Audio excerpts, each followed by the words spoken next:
તમારી આસપાસ તમે ઘણા બધા એવા પેરેન્ટ્સ સાંભળ્યા હશે જે ઘણા પ્રાઉડલી કહેતા હોય છે કે મારા બચ્ચાને તો જમવા માટે આ વસ્તુ જોઈએ જ, મારા બચ્ચાને આના વગર તો ચાલે જ નહીં, એ સ્કૂટરમાં તો ક્યાંય ના જાય, એને કાર જ જોઈએ, એ આ જ બ્રાન્ડના કપડાં પહેરે, બીજી બ્રાન્ડના તો કપડાં પણ નથી પહેરતો.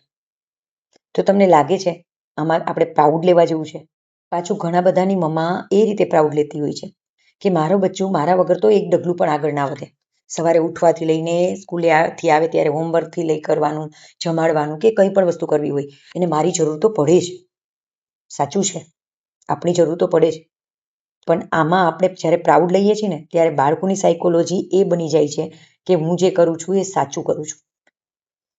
અને આના કારણે આપણે આપણા બાળકોને ઇન્ડિપેન્ડન્ટ બનાવીએ છીએ કે ડિપેન્ડન્ટ બનાવીએ છીએ એ પણ થોડું વિચારવું જોઈએ ને.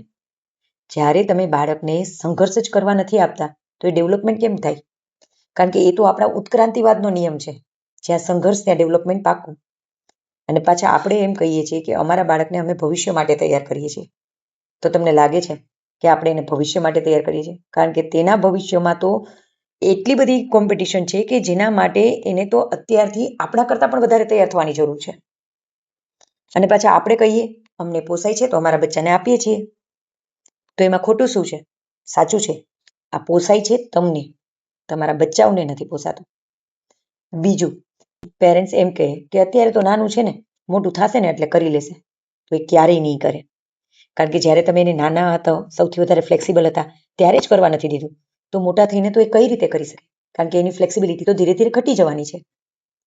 તો એકવાર વિચારો, તમે તમારા બાળકને ભવિષ્યના ઇન્ડિપેન્ડન્ટ ચાઇલ્ડ તૈયાર કરો છો કે તમારી ઉપર હંમેશા માટે ડિપેન્ડન્ટ રહે એવું ચાઇલ્ડ તૈયાર કરો છો? થોડું વિચારી જોજો.